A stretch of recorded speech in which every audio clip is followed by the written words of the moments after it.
어머, 강대위. 비번이라고 지금 퍼질러 자는 거야?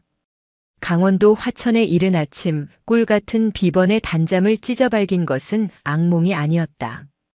그것은 악몽보다 더 끔찍한 사단장 3호 오혜령의 목소리였다.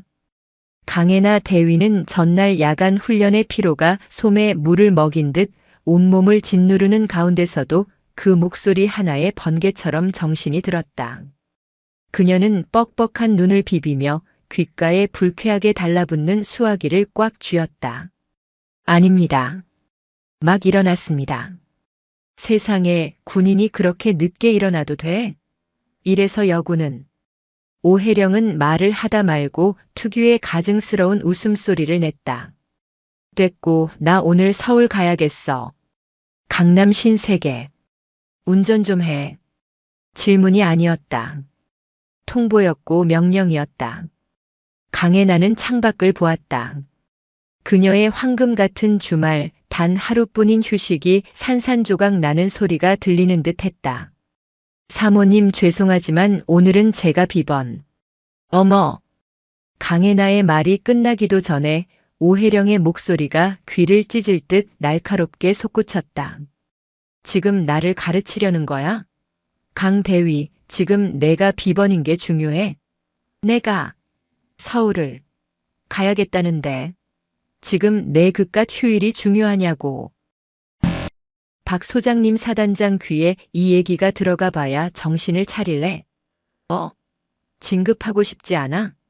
여군이 별 달고 싶으면 이런 사회생활도 다 능력이고 점수야. 몰랐어? 노골적인 협박. 자신의 남편이 가진 권력을 마치 자신의 계급장인 양 휘두르는 오만함에 강혜나는 입술을 피가 나도록 깨물었다. 분노가 치밀어 올랐지만 그녀는 군인이었고 이곳은 철저한 계급 사회였다. 그리고 사모님은 그 계급의 정점에 군림하는 보이지 않는 왕이었다. 알겠습니다. 언제 모시면 되겠습니까? 결국 그녀의 입에서 나온 것은 항복이었다. 지금 당장.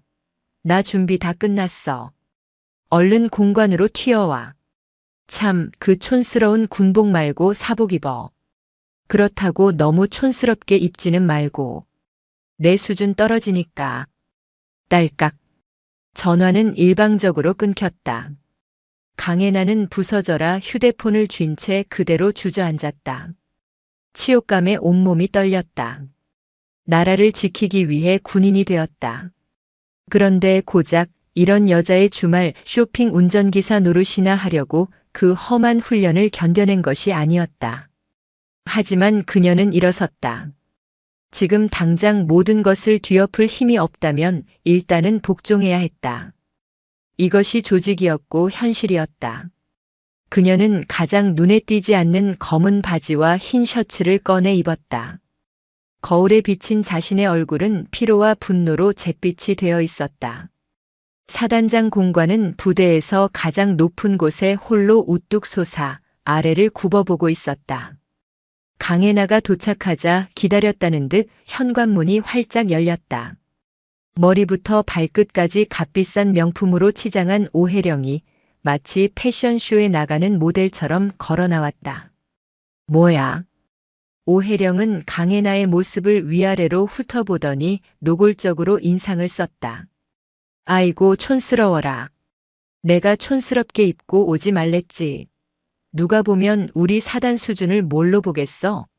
됐어. 어차피 오늘은 강대위가 주인공 아니니까. 오혜령이 핸드백에서 차키를 꺼내 강혜나에게 휙 던졌다. 강혜나는 반사적으로 그것을 공중에서 낚아챘다. 묵직한 외제차 로고가 손바닥을 아프게 찔렀다. 내 차야. 이번에 새로 뽑았어. 흠집 하나라도 나면 강대위 영창 갈 줄 알아. 있을 수도 없는 협박을 그녀는 농담처럼 짓거렸다.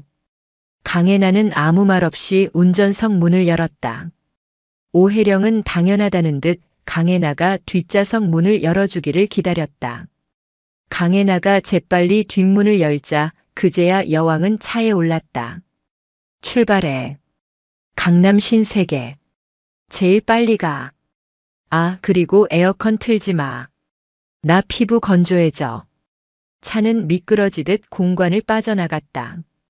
차 안에는 오혜령의 진한 향수 냄새가 숨막히게 퍼져 있었다. 차가 화천을 벗어나 고속도로에 진입하자마자 오혜령의 전화통이 불이 나기 시작했다. 그녀는 강혜나가 바로 앞에서 듣고 있다는 사실을 전혀 개의치 않았다. 아니, 오히려 들으라는 듯 목소리를 한껏 높였다. 어머, 김 여사. 나 지금 서울 가는 중. 드라이브? 호호 비슷한가? 아니, 우리 부대 강 대위가 운전해 주잖아. 응. 여군 대위. 아주 똘똘해. 오혜령은 룸미러로 강혜나의 굳은 얼굴을 힐끗 쳐다보며 비웃듯 말을 이었다. 주말에 비번이라고 관사에서 굴러다니길래 불렀지. 어차피 걔들 노는 거 나라 낭비 아니야? 이럴 때 사모님 운전기사도 하고 사회 경험도 쌓고 다 배우는 거지. 강혜나는 운전대를 쥔 손에 힘을 주었다. 손톱이 손바닥을 파고드는 고통이 가슴속에서 들끓는 치욕감보다 낮게 느껴졌다. 짐꾼도 해야지 그럼. 군인들 체력 하나는 끝내주잖아. 행군도 한다며? 그거에 비하면 쇼핑백 드는 건 껌이지. 안 그래? 강 대위. 호호호. 대답 없는 강혜나가 재미없다는 듯 오혜령은 다시 전화를 붙들고 떠들어댔다. 지옥 같은 3시간이 흘렀다. 마침내 차가 복잡한 서울 강남 한복판 신세계백화점의 거대한 건물 앞으로 들어섰다. 오혜령은 일반 주차장은 쳐다보지도 않고 가장 깊숙한 곳에 따로 마련된 우수 고객 전용 주차 구역으로 강혜나를 이끌었다. 차가 완벽하게 멈추자 오혜령이 뒷좌석에서 내리며 기지개를 켰다. 아우 찌뿌둥해. 운전도 참 못해. 덜컹거려서 멀미 날 뻔했네. 최고급 승용차의 안락함 속에서 떠들며 온 사람은 자신이었음에도 모든 탓은 강혜나에게 돌아왔다. 오혜령은 자신이 들고 있던 손바닥만 한 악어 가죽 핸드백을 강혜나에게 툭 내밀었다. 자, 이제부터 시작이야. 내 핸드백 잘 들고. 정신 바짝 차려. 오늘 내가 사는 거 전부 강 대위가 드는 거니까. 알지? 오혜령은 선글라스를 고쳤으며 당당하게 백화점 입구를 향해 걸어갔다. 강혜나는 그녀의 핸드백을 든 채 그 뒤를 따랐다. 대한민국 육군 대위가 누군가의 쇼핑 짐꾼이 되어버린 모욕적인 순간이었다. 백화점의 거대한 회전문을 통과하는 순간 공기부터 달라졌다. 차갑고 건조한 화천의 공기와는 전혀 다른 인공적인 향수와 값비싼 가죽 냄새, 그리고 사람들의 보이지 않는 욕망이 뒤섞인 무거운 공기였다. 어머 사모님, 오셨어요? 그들이 1층 명품관에 발을 들여놓자마자 가장 입구에 있던 매장의 지배인이 귀신처럼 오혜령을 알아보고 한달음에 달려왔다. 응. 김 매니저. 오랜만이네. 오늘 나 담당하는 직원이 연락 줘서 왔지. 물건 빼놨지? 그럼요, 사모님.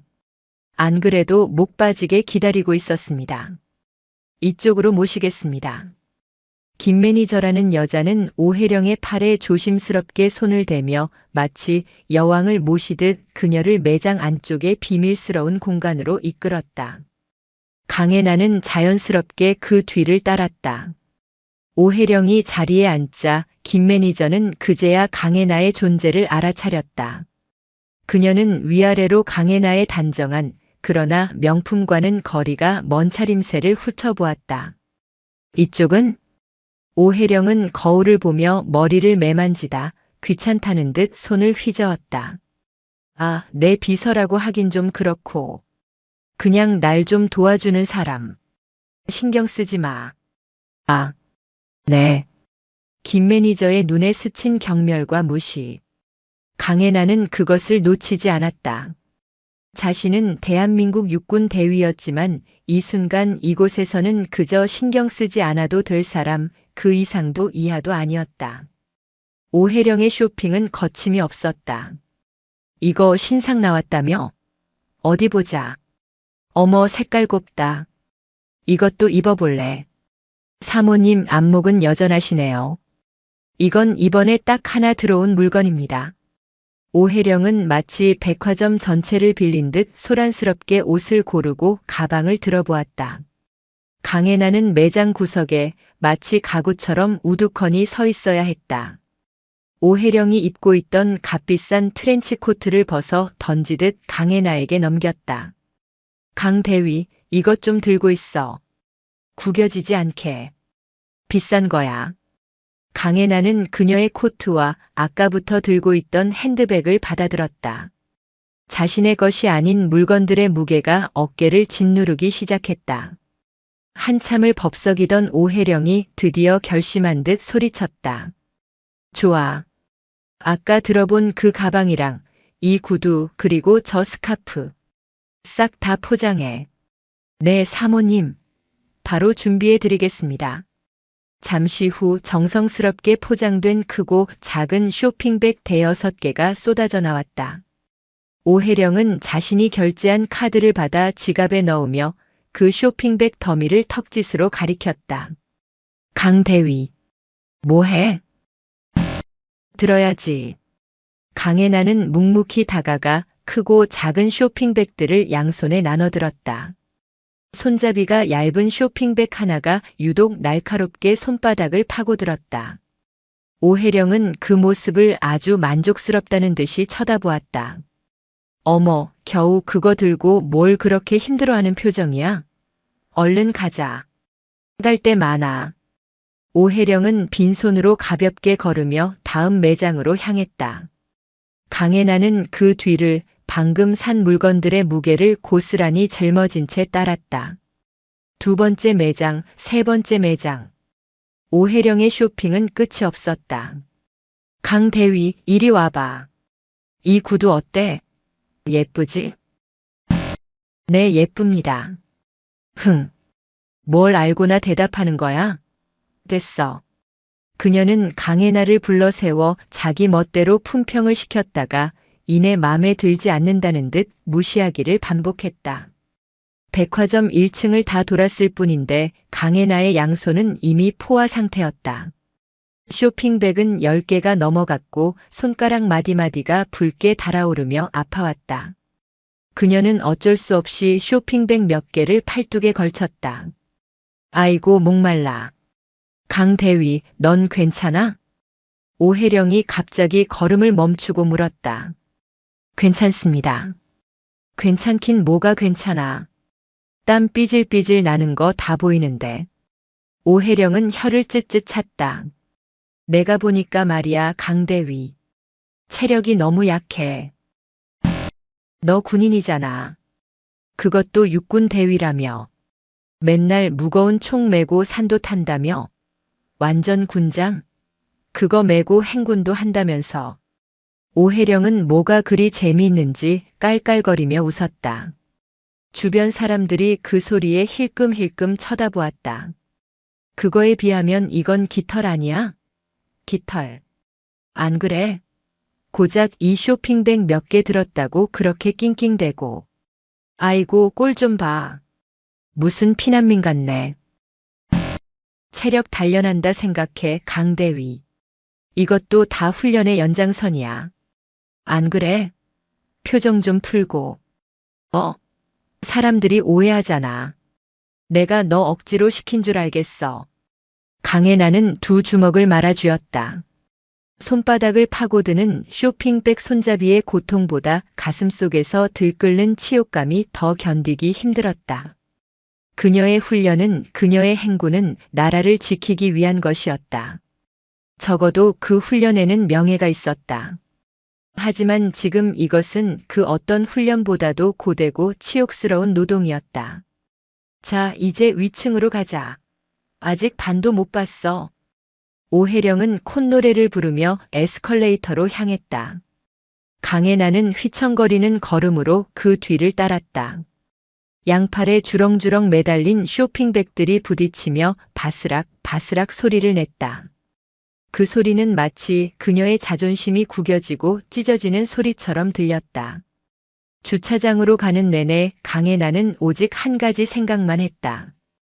이 모욕을 언젠가 반드시 갚아주겠다.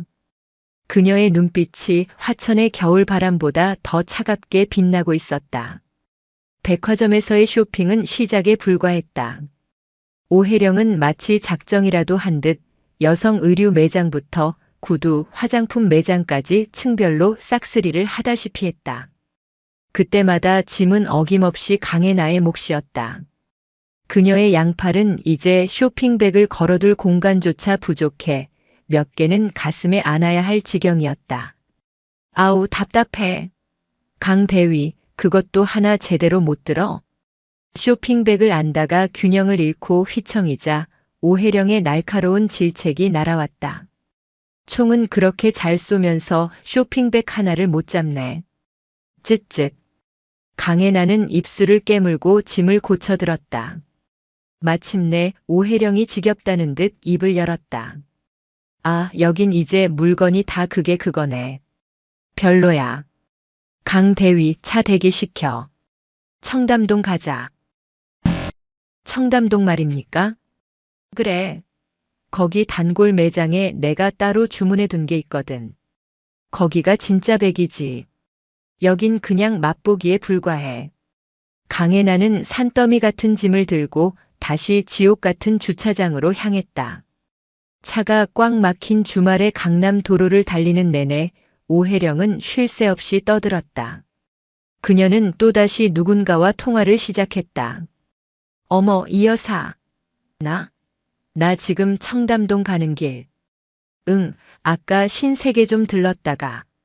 왜 이렇게 차가 막히는지 몰라. 아, 운전? 호호, 나 운전기사 있잖아. 오혜령은 룸미러로 강혜나의 굳은 얼굴을 힐끗 살폈다. 강혜나는 오직 전방만 주시했다. 우리 부대 강대위. 아주 똘똘해. 운전도 잘하고 짐도 잘 들고. 내가 요즘 얘 없으면 어떻게 사나 몰라. 호호호. 강혜나의 귓가에 그 호호호 하는 웃음소리가 모기 소리처럼 앵앵거렸다. 응, 짐은 뭐 트렁크에 싣고 있지. 어찌나 튼튼한지 몰라. 뭐 같더라? 아, 그래. 짐 실어 나르는 노새. 호호호. 짐꾼으로 아주 딱이야. 강혜나는 핸들을 쥔 손에 힘을 주었다.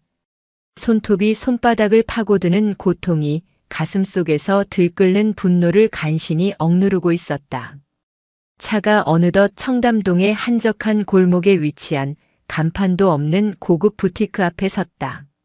일반인은 감히 들어올 엄두도 못 낼 비밀스러운 공간이었다. 다 왔다. 내려. 짐은 일단 차에 둬. 여기 물건 먼저 보고. 오혜령은 이곳이 훨씬 더 익숙하다는 듯 차에서 내리자마자 안으로 들어갔다. 어머, 사모님. 오셨어요. 물건은 준비해 두었습니다. 매장 지배인이 극진하게 오혜령을 맞이했다. 강혜나는 운전석에 앉아 오혜령의 다음 지시를 기다렸다. 잠시 후 오혜령이 매장 문을 빼꼼 열고 강혜나를 불렀다. 강대위, 넌 거기서 뭐해? 이리 안 와? 강혜나가 매장 안으로 들어서자 오혜령은 이미 값비싼 샴페인을 한 잔 들고 소파에 우아하게 앉아 있었다. 그리고 그녀 앞에는 방금 전 백화점에서 산 것과는 비교도 안 될 만큼 고급스러운 모피 코트가 걸려 있었다. 이리 와서 이것 좀 봐. 어때? 죽이지? 오혜령은 샴페인을 한 모금 마시며 거만한 표정으로 물었다. 고급스러워 보입니다. 보이는 게 아니라 고급스러운 거야. 오혜령은 자리에서 일어나 모피 코트를 직접 걸쳐보았다. 강대위, 너도 이런 거 입고 싶지 않아? 아, 넌 군인이라 이런 거 입을 일도 없겠다. 오혜령은 거울에 비친 자신의 모습에 만족스러운 미소를 지으며 동시에 거울을 통해 강혜나를 쏘아보았다. 맨날 그 칙칙하고 촌스러운 군복이나 입고 다녀야지. 불쌍해라.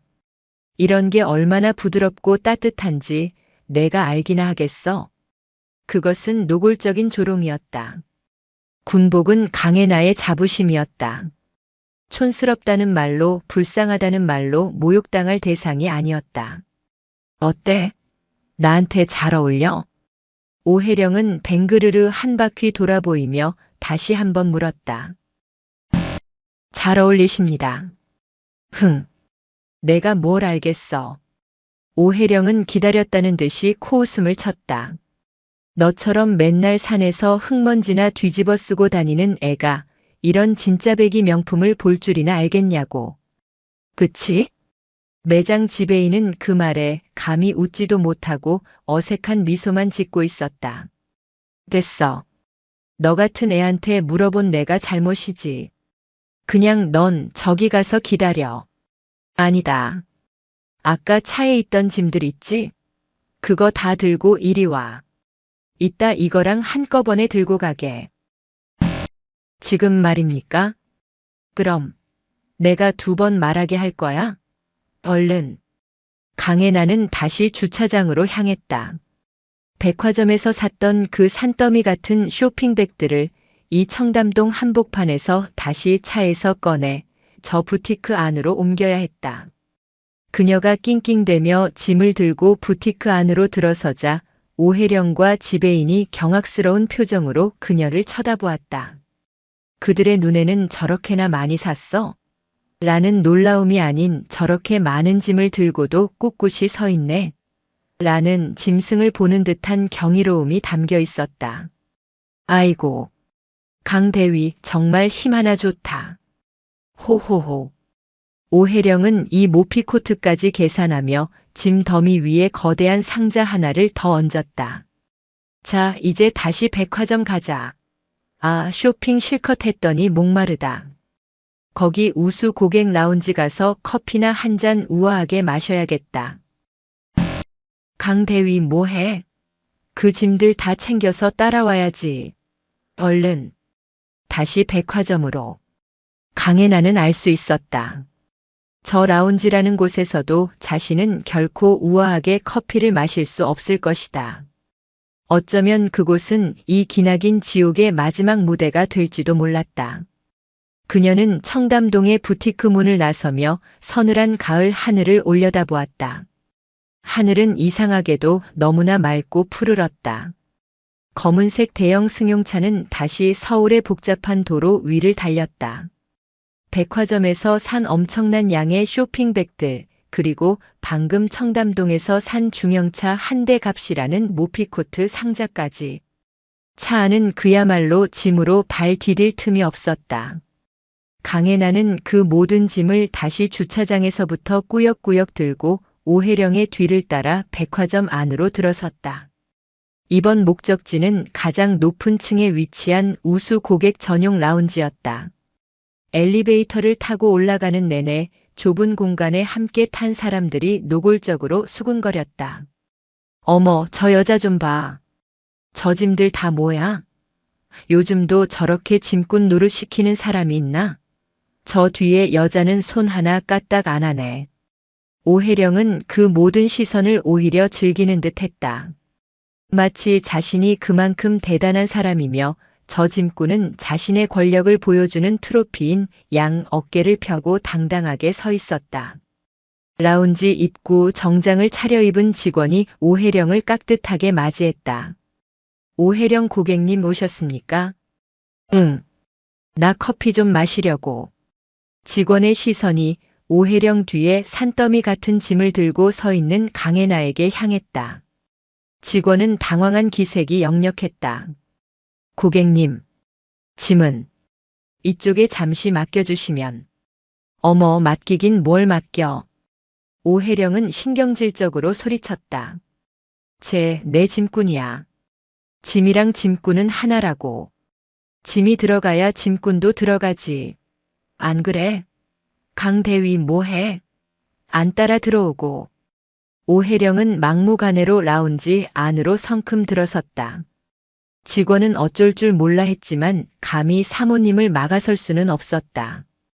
강혜나는 쏟아지는 사람들의 시선을 온몸으로 받으며 짐을 든 채 라운지 안으로 들어섰다. 라운지 내부는 그야말로 별천지였다. 조용한 클래식 음악, 고급스러운 벨벳 소파, 여유롭게 담소를 나누는 상류층 사람들.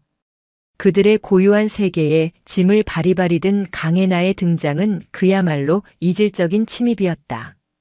어머, 저 여자 좀 봐. 짐. 세상에.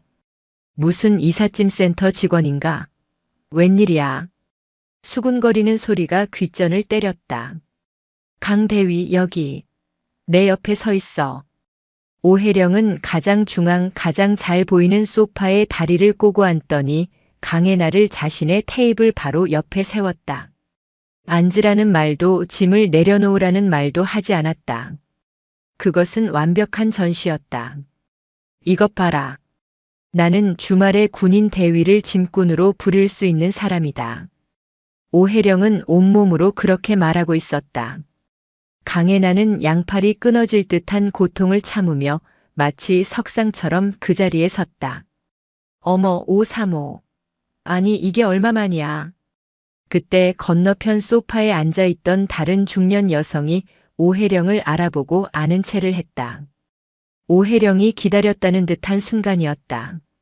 어머, 김 여사. 웬일이야. 여기서 다 보네. 웬일은. 535 오늘 싹쓸이 했나봐. 그 뒤에 짐은 다 뭐야? 어머어머. 김 여사라는 여자의 시선이 강혜나가 들고 있는 짐들에 고정되었다. 아, 이거? 호호. 별거 아니야. 그냥 우리 강 대위가 고생 좀 했지. 오혜령은 뭐가 그리 즐거운지 강혜나의 팔에 걸린 쇼핑백 중 하나를 툭툭 쳤다. 예, 우리 부대 강 대위. 육군 대위래. 아주 튼튼하지. 어머, 군인? 군인을 짐꾼으로? 535 능력도 좋다. 두 여자는 뭐가 그리 재미있는지 까르르 웃어댔다. 강혜나는 이가 갈리는 모욕감을 참아냈다. 아, 맞다. 김 여사 이것 좀 봐. 오혜령은 마치 쇼를 하듯 강혜나가 옆구리에 끼고 있던 거대한 모피코트 상자를 가리켰다. 강 대위, 그것 좀 열어봐.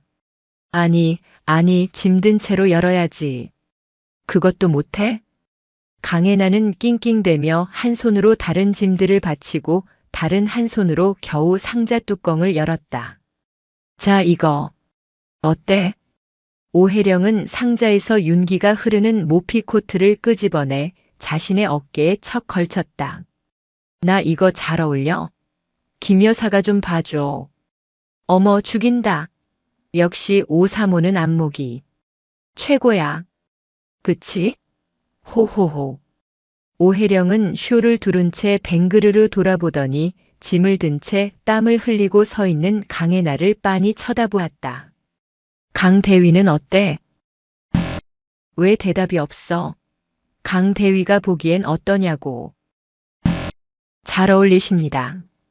강혜나는 기계처럼 대답했다. 그 대답에 오혜령은 코웃음을 쳤다. 흥, 내가 뭘 알겠어. 그녀는 노골적인 경멸을 담아 강혜나의 머리부터 발끝까지를 훑었다. 맨날 그 칙칙하고 촌스러운 군복만 입고 다니는데 이런 게 예쁜지 어떤지 볼 줄이나 알겠냐고. 그치? 호호호. 김 여사도 따라 웃었다. 맞아. 군인이 뭘 알겠어. 모욕이 뼛속까지 스며들었다. 오혜령은 만족했다는 듯 모피를 벗어 다시 강혜나의 팔에 휙 던졌다. 자, 이제 짐 다시 잘 들고. 거기 꼼짝 말고 서 있어. 나 김 여사랑 얘기 좀 해야 하니까. 그녀는 마치 임무를 완수했다는 듯 직원에게 커피와 케이크를 주문했다. 강혜나는 라운지 한복판에서 그 모든 짐을 든 채 땀을 뻘뻘 흘리며 서 있어야 했다. 양팔의 감각이 사라지고 있었다. 오혜령은 그런 강혜나를 힐끔힐끔 쳐다보며 김 여사와 수다를 떨었다. 제가 저래 봬도 쓸만해. 힘도 좋고 맷집도 있고. 무엇보다 내 말을 잘 듣잖아. 지금처럼. 어머, 부럽다. 나도 저런 애 하나 있었으면. 호호. 김 여사도 찾아봐. 널린 게 군인이잖아. 그들에게 군인은 그저 쓸만한 짐꾼, 그 이상도 이하도 아니었다. 한참 동안 수다와 디저트를 즐기던 오혜령이 지갑을 꺼내려다 말고 강혜나를 쳐다보았다. 아, 강대위. 그녀는 목소리를 낮췄지만 그 안의 오만함은 더욱 선명해졌다. 내가 아까 청담동에서 한 말. 기억나지? 진급 얘기 말이야. 오혜령은 주위의 시선을 의식하며 그러나 강혜나에게는 똑똑히 들리도록 말했다. 오늘 고생 많았는데 내가 이 정도는 챙겨줘야지. 응? 내가 우리 박 소장한테 내 얘기 잘 해줄게. 앞으로도 오늘처럼만 싹싹하게 굴어. 알았지? 그것은 이 공개적인 모욕의 대가로 진급이라는 당근을 던져주는 가장 악랄한 조련이었다.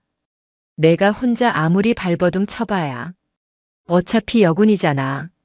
한계가 있어. 알지? 유리천장이라는 거. 하지만 내가 이 오혜령이가 그 천장 깨주겠다는데 마다할 거야? 오혜령은 강혜나의 침묵을 승낙으로 받아들인 듯 만족스러운 미소를 지었다. 표정이 왜 그래? 기뻐서 말이 안 나와? 호호. 좋아. 오늘부터 잘해봐. 강혜나는 가만히 오혜령을 내려다보았다. 그녀의 눈은 더 이상 분노로 떨리지 않았다. 그저 깊이를 알 수 없는 차가운 심연처럼 가라앉아 있었다. 사모님. 강혜나가 드디어 입을 열었다. 그녀의 목소리는 쇳소리처럼 차가웠다. 그만. 강혜나가 모든 것을 끝장낼 그 말을 내뱉으려던 바로 그 순간이었다. 어머, 웬 소란이야. 라운지 입구 쪽이 갑자기 소란스러워졌다. 정장을 입은 직원들이 누군가를 향해 아까 오혜령을 맞이할 때와는 비교도 안 될 정도로 깍듯하게 거의 90도로 허리를 숙이고 있었다. 오혜령은 자신의 독백이 끊긴 것에 불쾌한 듯 미간을 찌푸리며 입구 쪽을 쳐다보았다. 그곳으로 한 중년 남성이 들어서고 있었다. 차는 다시 신세계백화점 주차장으로 향했다. 이미 한 번 지옥을 경험했던 그곳으로 강혜나는 묵묵히 운전대를 돌렸다. 청담동 부티크에서 산 중형차 한 대 값이라는 모피코트가 담긴 거대한 상자가 조수석을 차지하고 있었다. 오혜령은 뒷좌석에서 그 상자를 뺀 나머지 공간에 백화점에서 샀던 쇼핑백들을 억지로 쑤셔 넣으라고 지시했다. 강 대위, 조심 좀 해. 그거 구겨지면 어쩔 거야. 융통성 없게. 이미 양손은 물론이고 팔뚝까지 짐으로 가득 찬 강혜나가 그 틈에 거대한 모피 상자까지 안고 백화점 안으로 다시 들어서는 모습은 차라리 희극에 가까웠다. 그러나 그 어떤 관객도 웃을 수 없는 처절한 비극이었다. 지나가는 사람들이 노골적으로 수군거렸다. 어머, 저 여자 좀 봐. 저 짐들 다 뭐야? 요즘도 저렇게 짐꾼 노릇 시키는 사람이 있나? 저 뒤에 여자는 손 하나 까딱 안 하네. 오혜령은 그 모든 시선을 오히려 즐기는 듯 했다. 마치 자신이 그만큼 대단한 사람이며 저 짐꾼은 자신의 권력을 보여주는 트로피인 양 어깨를 펴고 당당하게 걸었다. 우수 고객 라운지가 어디더라? 아, 저기네. 백화점 가장 깊숙하고 호화로운 곳에 위치한 라운지 입구. 정장을 차려입은 직원이 오혜령을 알아보고 깍듯하게 고개를 숙였다. 오혜령 고객님 오셨습니까? 응. 나 커피 좀 마시려고. 아, 그리고 이 짐들 좀. 오혜령이 턱짓으로 강혜나를 가리키자 직원은 잠시 당황한 표정을 지었다. 라운지 규정상 이렇게 많은 짐을 들고 입장하는 것은 예절에 어긋났기 때문이다. 고객님, 짐은 잠시 이쪽에 맡겨주시면. 어머, 맡기긴 뭘 맡겨. 오혜령은 신경질적으로 소리쳤다. 내 짐꾼이야. 짐이랑 짐꾼은 하나라고. 짐이 들어가야 짐꾼도 들어가지. 안 그래? 강대위 뭐해? 안 따라 들어오고. 오혜령은 막무가내로 라운지 안으로 성큼 들어섰다. 직원은 어쩔 줄 몰라 했지만 감히 사모님을 막아설 수는 없었다. 강혜나는 쏟아지는 사람들의 시선을 온몸으로 받으며 짐을 든 채 라운지 안으로 들어섰다. 라운지 내부는 그야말로 별천지였다. 조용한 클래식 음악, 고급스러운 벨벳 소파, 여유롭게 담소를 나누는 상류층 사람들.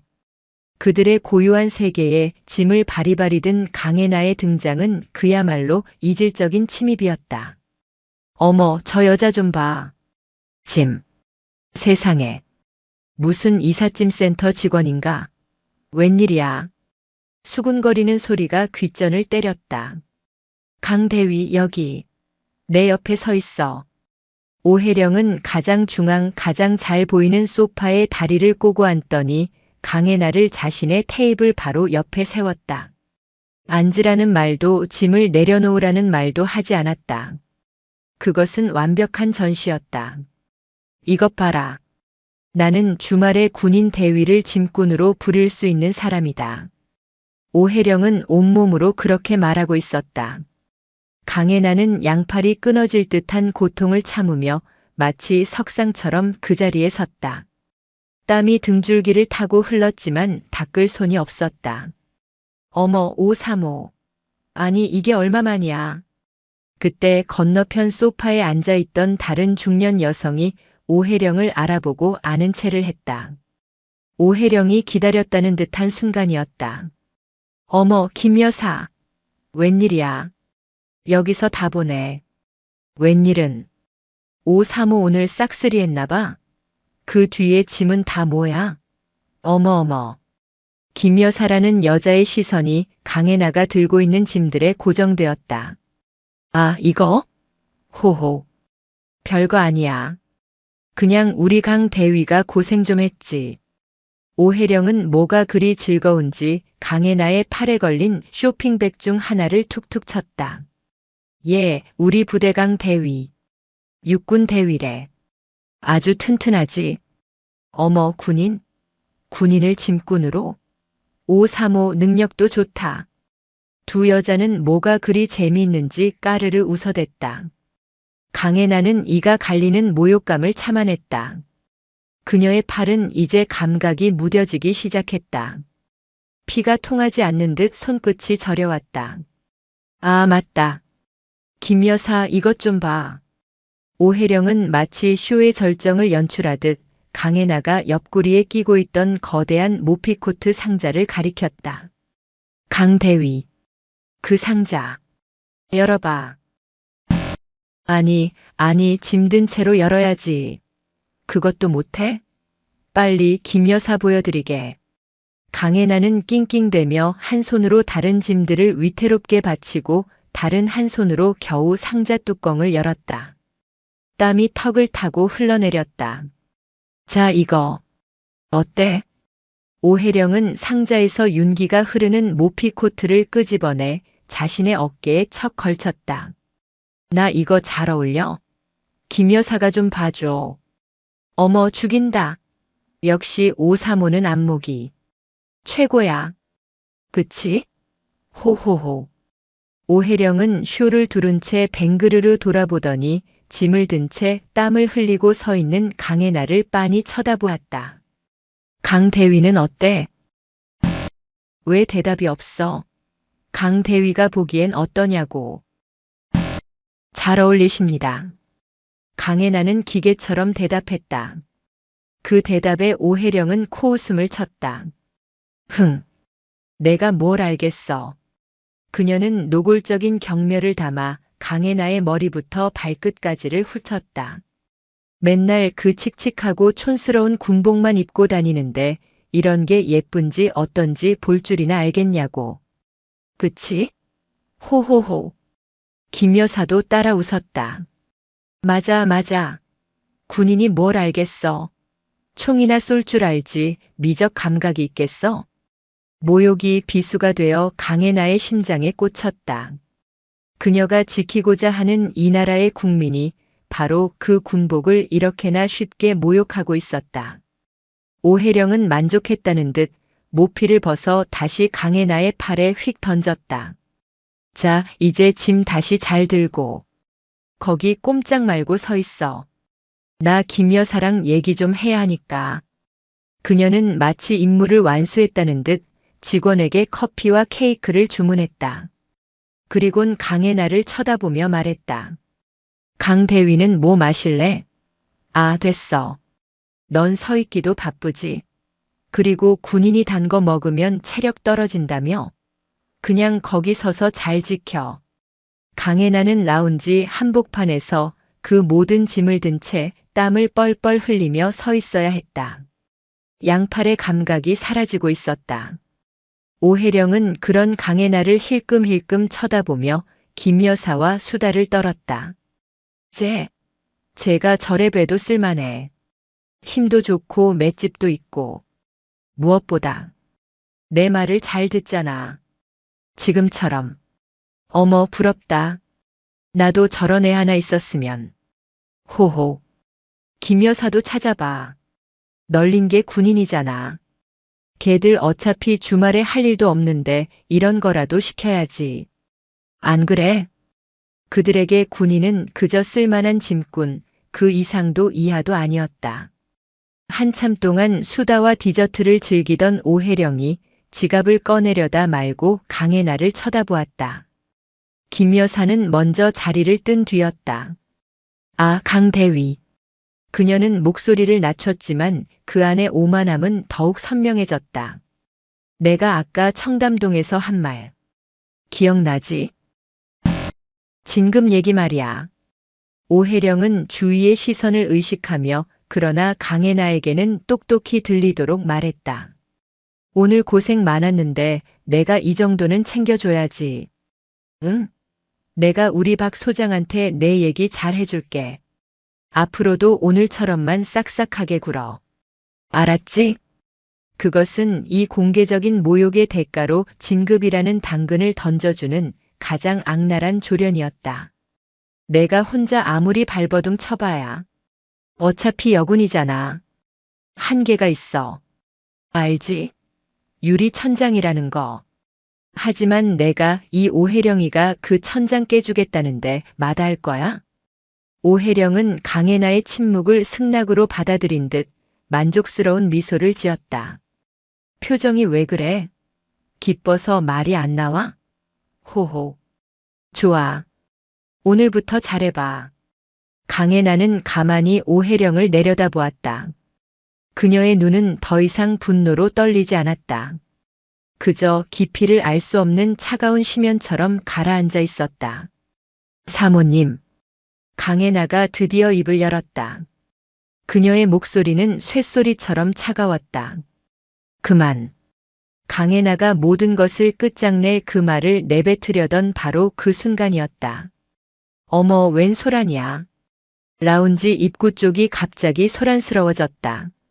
정장을 입은 직원들이 누군가를 향해 아까 오혜령을 맞이할 때와는 비교도 안 될 정도로 깍듯하게 거의 90도로 허리를 숙이고 있었다. 오혜령은 자신의 독백이 끊긴 것에 불쾌한 듯 미간을 찌푸리며 입구 쪽을 쳐다보았다. 그곳으로 한 중년 남성이 들어서고 있었다. 그 남자는 화려한 명품을 걸치지 않았다. 그저 잘 맞춘 단정한 민간인 정장 차림이었다. 하지만 그가 라운지 안으로 한 걸음 내디뎠을 때 공기 자체가 달라졌다. 시끄럽게 떠들던 사람들은 순간적으로 침묵했고 직원들은 숨조차 제대로 쉬지 못하는 듯 했다. 그것은 돈으로 살 수 없는 오랜 시간 몸에 밴 권위와 위험이었다. 남자는 주변을 한번 둘러보았다. 분명 누군가를 찾고 있는 눈치였다. 그의 뒤를 따르던 비서처럼 보이는 남자가 이쪽을 발견하고는 작게 속삭였다. 남자의 시선이 정확하게 이쪽 오혜령과 그 옆에 짐을 든 채 서 있는 강혜나에게 향했다. 그리고 그는 걸음을 옮겼다. 오혜령은 여전히 상황 파악이 안 된 채 불쾌한 표정으로 중얼거렸다. 뭐야? 웬 늙은이가 오자마에 쓰자 사람을 저렇게 빤히 쳐다봐? 기분 나쁘게. 그녀는 남자가 자신에게 다가오는 이유가 자신의 미모나 명성 때문일 거라 잠시 착각하는 듯 했다. 그러나 남자는 오해령을 스쳐 지나갔다. 그의 눈은 오직 한 사람 산더미 같은 짐을 든 채 땀과 모욕으로 범벅이 된 강혜나에게 고정되어 있었다. 남자가 강혜나의 바로 앞에 섰다. 그의 얼굴에는 수만 가지 감정이 스쳐 지나갔다. 놀라움, 당혹감, 그리고 그 모든 것을 집어삼키는 거대한 슬픔과 분노. 해나야. 남자의 입에서 나온 낮고도 무거운 그 한마디에 강혜나의 얼음 같던 표정이 난생 처음으로 무너져 내렸다. 그녀의 눈동자가 세차게 흔들리기 시작했다. 들고 있던 짐의 무게가 순간 느껴지지 않았다. 아버지. 그녀의 입에서 나온 대답은 그녀 자신도 믿을 수 없는 속삭임이었다. 오해령의 눈이 휘둥그레졌다. 아버지라고. 그녀는 방금 전까지 자신에게 굴복했던 짐꾼 강대위와 갑자기 나타난 이 위험 있는 중년 남자를 번갈아 쳐다보았다. 어머, 웬일이야.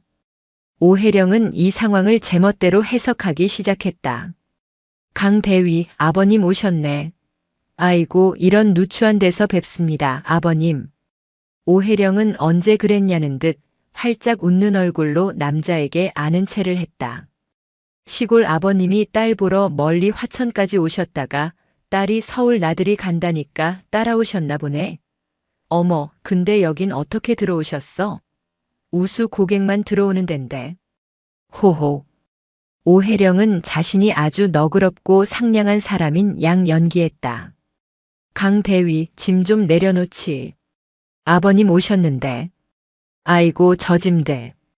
강대위가 글쎄 쇼핑이 너무 하고 싶다고 저랑 같이 가자고 졸라서. 제가 운전도 시켜주고. 짐도. 아이고, 제가 말을 잘못했네. 호호호. 남자는 강철민은 아무 말도 하지 않았다. 그는 오해령의 제잘거림을 듣고 있지 않았다. 그의 시선은 오직 자신의 딸 강혜나의 붉게 부어오른 손, 그녀의 팔뚝을 짓누르는 쇼핑백 자국, 그리고 땀으로 젖은 그녀의 잿빛 얼굴에 머물러 있었다. 오해령은 이 차가운 침묵을 눈치채지 못하고 계속해서 떠들어댔다. 아버님, 저는 강대위 직속 상관은 아니고요. 우리 남편이 사단장이에요. 박진태 소장이라고 아시려나? 호호. 제가 우리 강대위 아주 예뻐해요. 진급도 제가. 당신. 강철민이 입을 열었다. 그의 목소리는 낮았지만 라운지 전체를 울릴 만큼 무거웠다. 네. 저요? 오해령의 웃음이 얼굴에 그대로 얼어붙었다. 지금 내 딸에게 무슨 짓을 하고 있는 거지? 오해령의 뇌리에 수만 개의 퍼즐 조각이 한순간에 맞춰졌다. 강혜나, 강대위, 그리고 지금 자신의 눈앞에 서 있는 이 남자. 자신의 남편 박진태 소장이 매일같이 충성을 외치고 텔레비전 화면에 나올 때마다 허리를 숙이는 그 사람. 대한민국 군 통수권자를 보좌하는 국방정책의 최고 책임자. 현 국방부 장관 강철민. 장. 오해령의 입술이 파르르 떨렸다. 그녀는 제대로 된 소리를 내지 못했다. 장관. 님? 그녀의 목소리는 찢어지는 비명에 가까웠다. 장관님. 오해령의 입에서 나온 그 단어는 사형 선고처럼 라운지 안에 울려 퍼졌다. 그 순간 라운지 안에 있던 모든 사람들이 숨을 멈췄다. 방금 전까지 강혜나를 짐꾼으로 군인이 뭘 알아? 라며 조롱하던 오해령의 오만방자함을 모두가 지켜보았기 때문이다. 아까 함께 웃던 김 여사는 이미 자리를 뜬 것이 천만다행이라 생각할 정도였다. 강철민 장관은 오해령의 물음에 대답하지 않았다. 그의 시선은 다시 자신의 딸에게로 향했다. 해나야. 그의 목소리는 아까보다 더 깊이 가라앉아 있었다. 그 안에는 아버지로서의 미안함, 그리고 군의 수장으로서의 참담함이 뒤엉켜 있었다. 그 짐, 내려놔라. 그 말에 강혜나는 마치 최면에서 풀려난 사람처럼 그제야 자신의 팔에 걸려있던 그 지옥 같던 짐들을 와르르 바닥에 쏟아냈다. 값비싼 상자들이 찌그러지고 쇼핑백들이 나뒹굴었다. 그녀는 양손을 폈다. 붉게 패고 물집이 잡히기 직전에 손바닥이 부들부들 떨리고 있었다. 바로 그때였다. 장관님, 아이고 장관님. 이성을 잃은 오혜령이 방금 전까지 우아하게 앉아있던 소파에서 그대로 굴러떨어지듯 바닥에 무릎을 꿇었다. 그녀는 자신이 신은 값비싼 구두가 벗겨지는 것도 모른 채 네 발로 기어 강철민의 앞으로 다가왔다. 오해입니다. 장관님, 이건 정말 오해입니다. 그녀의 화려했던 화장은 눈물과 콧물로 범벅이 되어 흉하게 흘러내리고 있었다. 이건 그냥 제가 우리 강 대위랑 너무 친해서. 네. 그냥 주말에 같이 바람도 쐴 겸 쇼핑도 하고. 아니, 그게 아니라. 오혜령은 자신이 무슨 말을 하는지도 모르는 듯 횡설설했다. 그녀는 필사적으로 강철민 장관의 바짓가랑이를 붙잡으려 손을 뻗었다. 제가 죽을 죄를 지었습니다, 장관님. 몰랐습니다. 정말 몰랐습니다. 강 장관이 잡히기 직전 뒷걸음질로 피했다. 오혜령은 바닥에 엎드린 채 애처롭게 손을 허공에 휘저었다. 강 대위가 해나. 아니, 강 대위가 장관님의 그 귀한 따님이신 줄 알았더라면 제가 어찌 감히 이런. 그 말이 강철민의 마지막 남은 이성의 끈을 끊어버렸다. 몰랐다. 강 장관의 목소리는 시베리아의 겨울 바람보다 더 차가웠다. 그의 눈이 딸의 고통에는 슬퍼했지만 지금 눈앞에 이 추악한 여자를 향해서는 얼음 같은 경멸로 불타올랐다. 내 딸이라서가 아니다. 네, 내 딸이 아니라. 강철민의 목소리가 라운지 전체를 뒤흔들었다. 대한민국 육군 대위이기 때문이다. 그는 바닥에 나뒹구는 짐들을 손가락으로 가리켰다. 한낱 군인의 아내가 감히. 그는 강혜나를 바라보았다. 감히 나의 군인에게. 감히 대한민국 군인의 명예에 이런 똥칠을 해? 오혜령은 그 말에 마치 실제로 얻어맞은 것처럼 몸을 움츠리며 바닥에 완전히 엎드려 잘못했습니다. 라며 울부짖기 시작했다. 라운지는 순식간에 아수라장이 되었다. 강철민 장관은 더 이상 그 추한 꼴을 보지 않겠다는 듯 뒤에 서 있던 비서관에게 고갯짓을 이곳, 지금 이 상황, 바닥에 떨어진 저 물건들까지 전부 사진과 영상으로 남겨. 네, 장관님. 이미 조치하고 있습니다. 그리고 박진태 소장. 당장 내 사무실로 들어오라고 해. 지금 당장. 비서관이 굳은 얼굴로 휴대폰을 꺼내 어딘가로 다급하게 연락을 취하기 시작했다. 강철민은 마지막으로 바닥에 엎드려 실신 직전인 오혜령을 내려다보았다. 그는 더 이상 그녀에게 단 한마디의 말도 섞지 않았다. 그것은 가장 완벽한 경멸이었다. 그는 다시 자신의 딸이자 자랑스러운 군인인 강혜나를 바라보았다. 강대위. 그는 더 이상 해나야라고 부르지 않았다. 공과 사를 구분하는 군의 수장이었다. 강혜나는 자신도 모르게 허리를 꼿꼿이 펴고 차렷 자세를 취했다. 짐은 놔두고. 강 장관이 말했다. 가자, 강 대위. 강혜나는 아버지를, 아니 장관을 바라보았다. 그리고 바닥에서 짐승처럼 울부짖고 있는 오혜령을 내려다보았다. 불과 몇 분 전까지 자신을 짐꾼 취급하며 진급을 미끼로 자신을 노예처럼 부리려 했던 여자. 그녀는 더 이상 존재하지 않았다. 강혜나는 천천히 그러나 절도 있게 오른손을 들어 올려 관자놀이에 붙였다. 그것은 이 모든 부조리한 상황을 끝내는 가장 완벽하고도 명예로운 군인의 경례였다. 대위 강해나 복귀하겠습니다. 강철민 장관은 말없이 딸의 경례를 받았다. 그는 딸의 어깨를 가볍게 두드려 주었다. 두 사람은 그 지옥 같던 라운지를 걸어 나왔다. 뒤로는 경악에 빠진 사람들, 셔터를 누르는 비서관, 그리고 모든 것을 잃고 바닥에서 통곡하는 오혜령의 울음소리가 마치 먼 세상의 일처럼 아득하게 멀어지고 있었다. 강철민 장관과 강혜나 대위가 지옥 같던 라운지를 빠져나온 뒤 그곳에는 정적만이 남았다. 아니, 정적이 아니었다.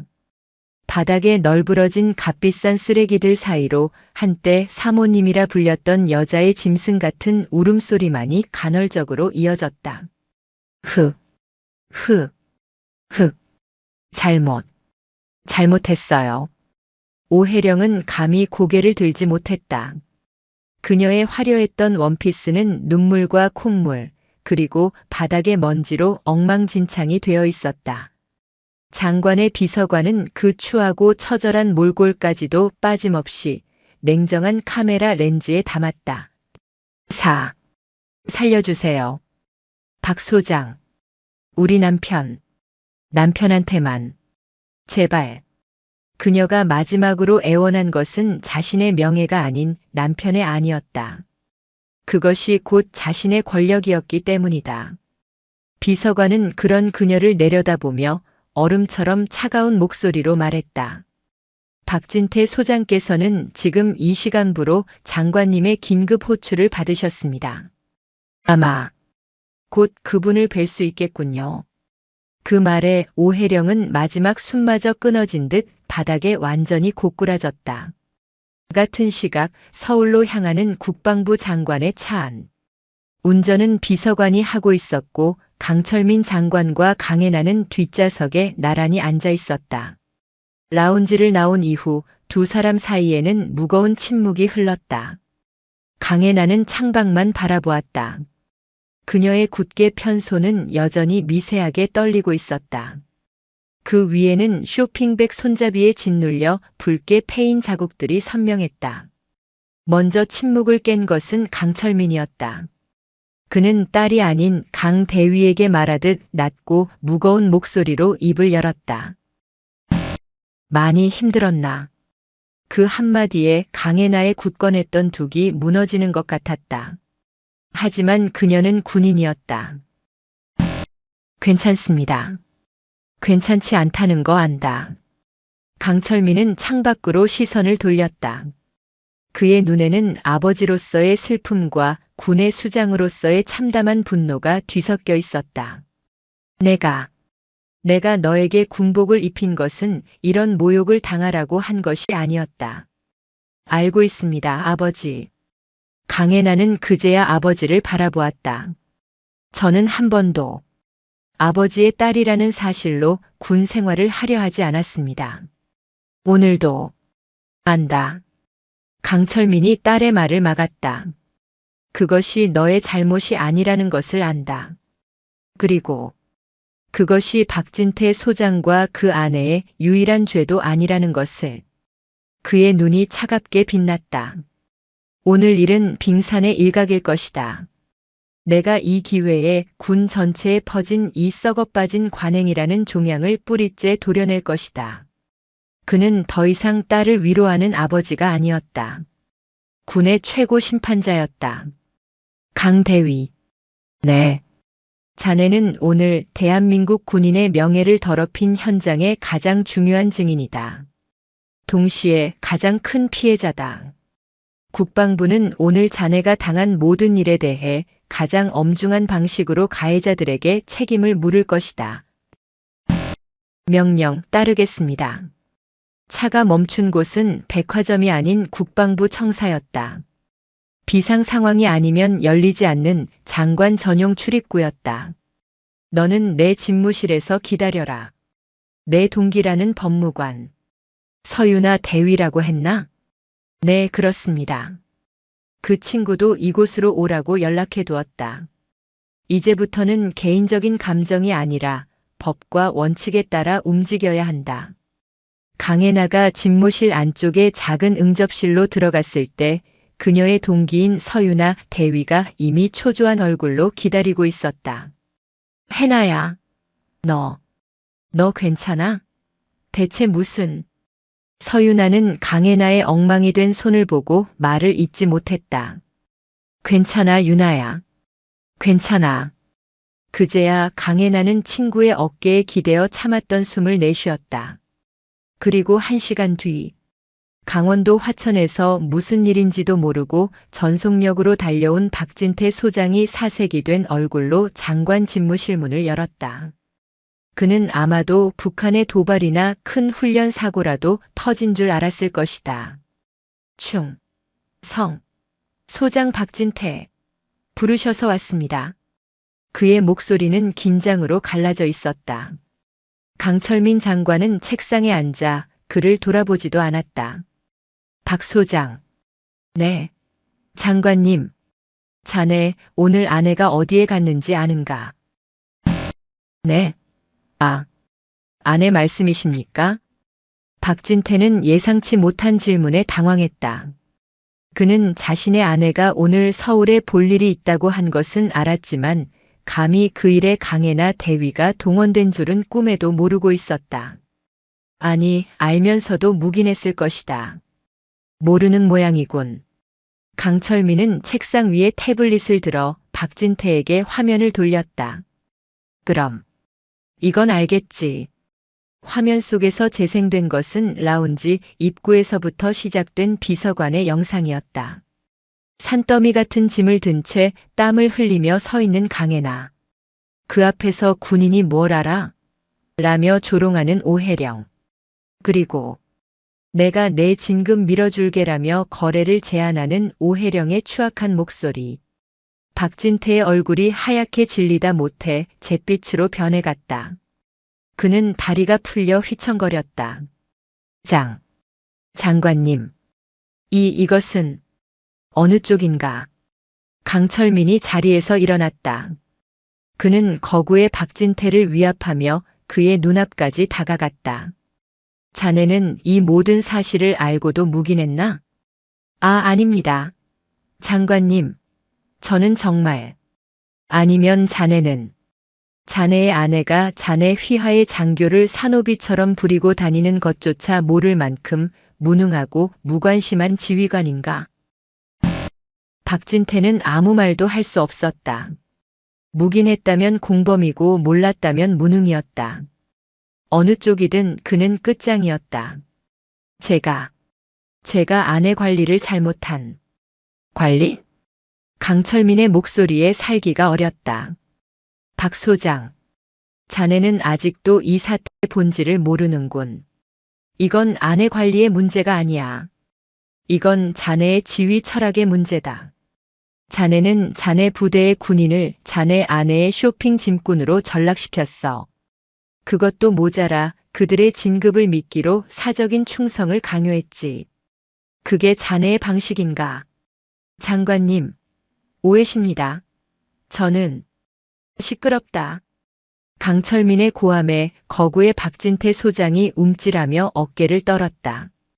자네 아내가 오늘 내 딸에게, 아니 강혜나 대위에게 무슨 말을 했는지 아는가? 진급을 시켜주겠다고 했네. 마치 자네 사단의 진급이 자네 아내의 쇼핑 시중에 달린 것처럼.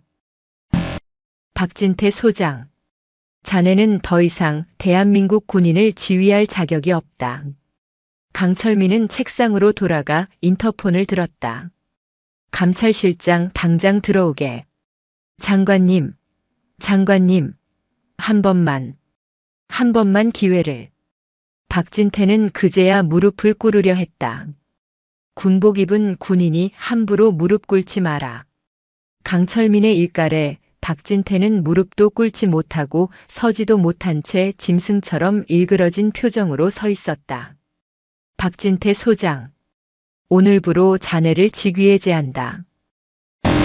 동시에 귀관을 직권 남용 및 군 기강 해이의 책임을 물어 국방부 감찰실의 특별감찰에 회부한다. 당장 자네의 지휘권을 내려놓고 감찰실의 조사를 받도록. 장관님. 박진태의 눈에서 그제야 눈물이 흘렀다. 그가 평생을 바쳐 쌓아 올린 모든 것이 아내의 그 오만한 쇼핑 하루 만에 먼지처럼 사라지는 순간이었다. 그가 감찰실장에게 끌려나가다시피 집무실을 나설 때 그는 복도 끝에서 자신을 조용히 바라보고 있는 강혜나 대위를 발견했다. 그제야 그는 깨달았다. 자신이 그리고 자신의 아내가 감히 누구를 건드렸는지. 박진태 소장이 직위해제되고 특별감찰에 회부된 소식은 그날 저녁 군 내부망을 통해 번개처럼 퍼져나갔다. 강원도 화천의 X사단은 그야말로 발칵 뒤집혔다. 지휘관이 갑자기 사라진 부대는 선두를 잃은 함선처럼 혼란에 빠졌다. 아니, 박 소장님이 왜 갑자기 직위해제야? 무슨 큰 사고라도 쳤나? 대북 관련이야? 쉬쉬하는 거 보니까 보통 일이 아닌가 봐. 병사들과 초급 간부들은 어리둥절했지만 사단장 공관의 실체를 조금이라도 알던 부사관들과 고참 장교들은 어렴풋이 그 일이 터졌음을 직감했다. 혹시 사모님 관련 아닐까? 올 것이 왔군. 쯧쯧. 한편 서울 국방부 청사에서 밤을 맞이한 강혜나는 동기인 서유나 법무관과 함께 밤새도록 진술서를 작성했다. 그동안 오혜령에게 당했던 모든 부당한 지시, 사적인 심부름, 그리고 오늘 있었던 모욕적인 언사들. 그녀의 차분한 문장 속에는 그녀가 그동안 삼켜왔던 분노와 치욕이 고스란히 담겨 있었다. 서유나는 법무관의 냉철한 눈으로 그 모든 것을 검토했다. 해나야. 이건 감찰로 끝날 일이 아니야. 서유나의 눈이 날카롭게 빛났다. 박진태 소장의 직위해제는 내 아버님, 아니 장관님께서 내리신 공적인 징계야. 하지만 이건 그것과는 별개로 움직여야 해. 무슨 말이야? 너, 강혜나 대위. 너 개인이 오혜령이라는 민간인에게 당한 민사상 불법 행위에 대해 우리가 따로 책임을 물어야 한다는 거야.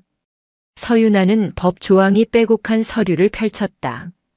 오늘 내가 쓴 유류비, 내가 낭비한 시간 그리고 그 무엇과도 바꿀 수 없는 너의 명예에 대한 손해배상.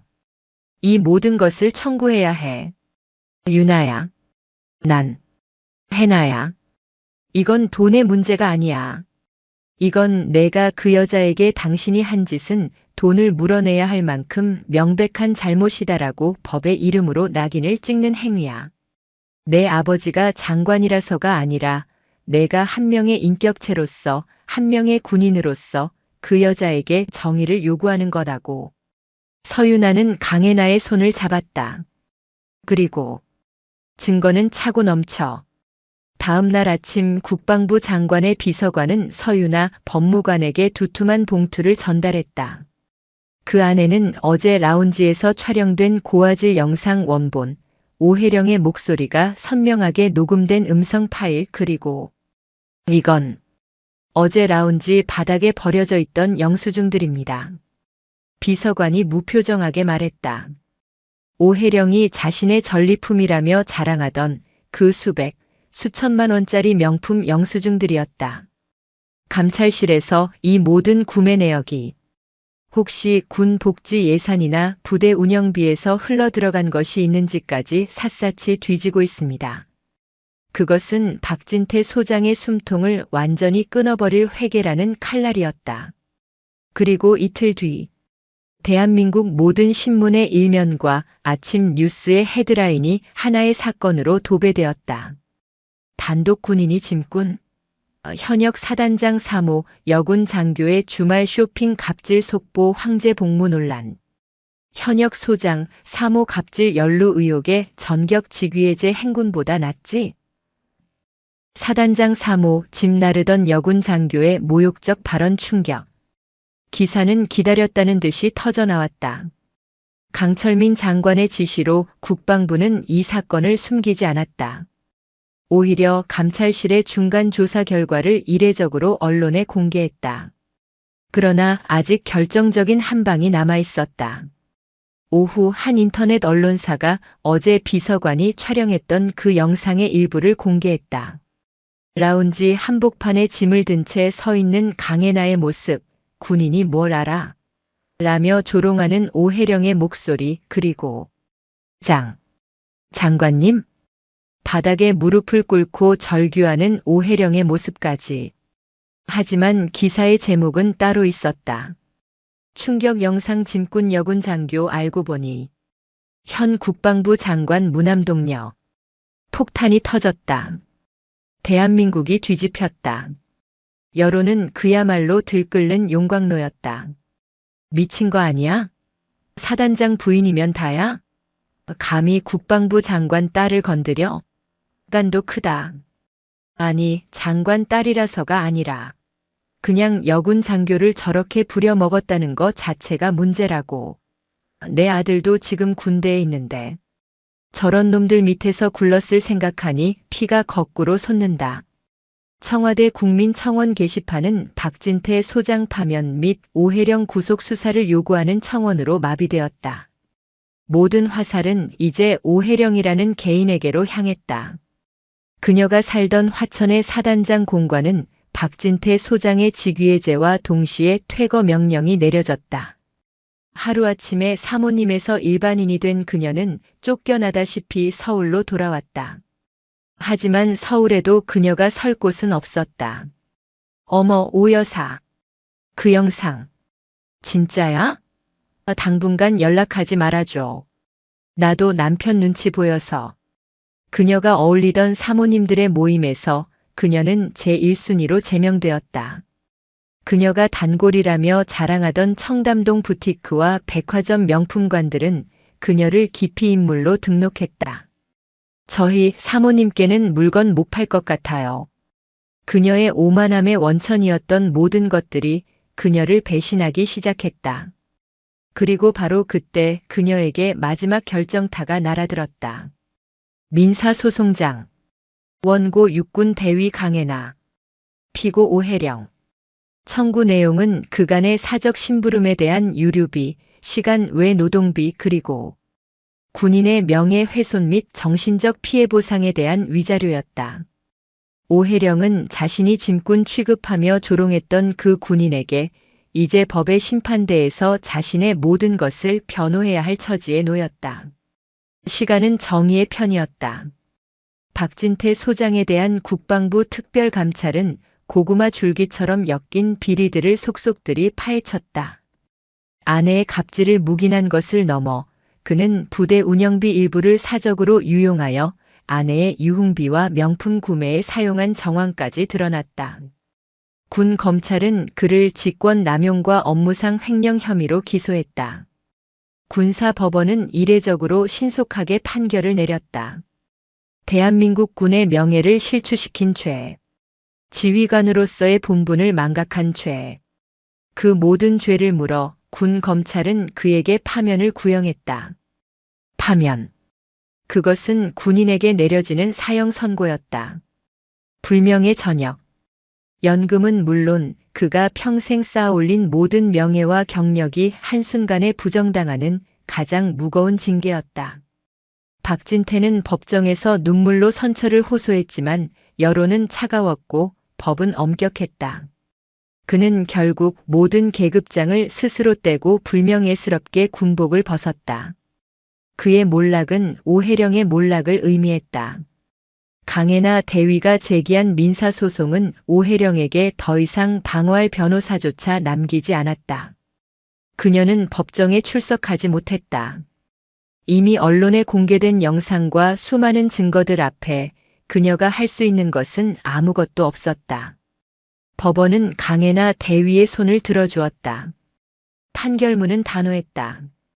피고 오혜령은 원고 강혜나 대위의 인격권과 군인으로서의 명예를 심각하게 훼손하였으며 이에 원고에게 정신적 피해 보상금 및 재반 비용 일체를 지급하라.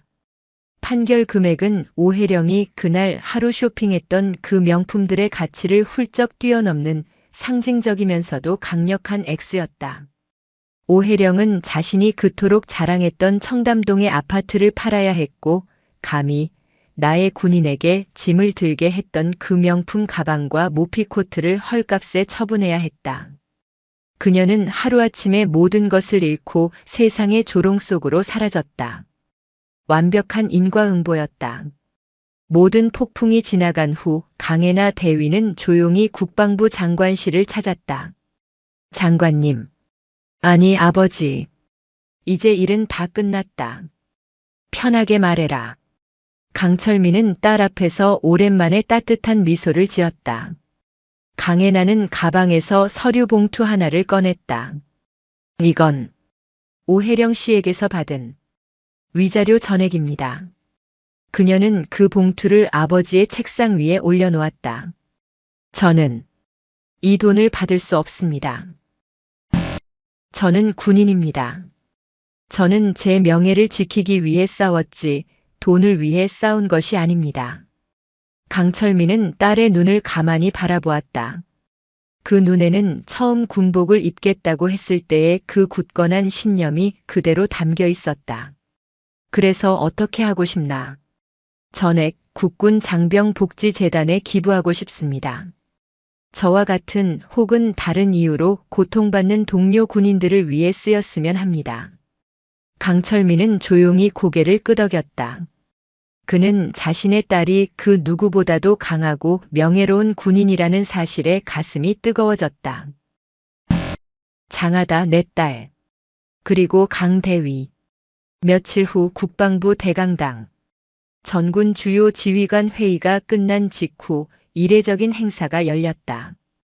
이하 모범 군인 표창을 수여하겠습니다. 강철민 장관이 직접 단상으로 나섰다. 육군 대위 강혜나. 호명에 강혜나가 절도 있는 걸음으로 단상 위로 올라왔다. 그녀는 아버지의 딸이 아닌 대한민국의 장교로서 그 앞에 섰다. 육군 대위 강혜나. 위 군인은 어떠한 부당한 외압과 모욕적인 상황 속에서도 군인으로서의 본분과 명예를 잃지 않았으며 그릇된 관행을 바로잡는 데 결정적인 용기를 보여주었음. 이에 전군의 귀감이 되므로 이 표창을 수여함. 강철민 장관이 직접 딸의 가슴에 빛나는 훈장을 달아주었다. 그것은 장관 표창이었다. 두 사람은 말없이 그러나 그 누구보다도 뜨거운 경례를 주고받았다. 아버지가 딸에게 그리고 군의 수장이 참된 군인에게 보내는 최고의 경이었다. 언론은 이 소식을 대대적으로 보도했다. 사단장 3호 횡포 참군인 강혜나 대위의 용기로 막 내려 강혜나 대위 위자료 전액 전후위에 기부. 진정한 군인 정신. 그녀는 더 이상 장관의 딸이 아니었다. 그녀는 그저 강혜나 대위였다. 그리고 몇 달 뒤 강혜나는 화천을 떠났다. 그녀는 이번 사건에 대한 보상이나 배려가 아닌 오직 자신의 실력과 의지로 새로운 보직을 지원했다. 그녀가 도착한 곳은 검은 베레모와 특수 군복이 상징인 곳. 대한민국 최정예 특수부대 제707 특수임무단이었다. 훈련장을 가로지르는 그녀의 발걸음은 그 어느 때보다 가볍고 당당했다. 그녀는 더 이상 누군가의 짐꾼이 아니었다. 그녀는 자신의 의지로 가장 무거운 책임을 짊어진 대한민국에서 가장 강한 군인 중 한 명이었다. 그녀가 훈련을 위해 고개를 돌렸을 때 그녀의 눈빛은 그날 라운지에서 번뜩이던 차가운 분노가 아닌 조국을 향한 뜨거운 충성심과 자신감으로 빛나고 있었다. 감히 그 누구도 넘볼 수 없는 그녀는 진정한 대한민국의 군인이었다.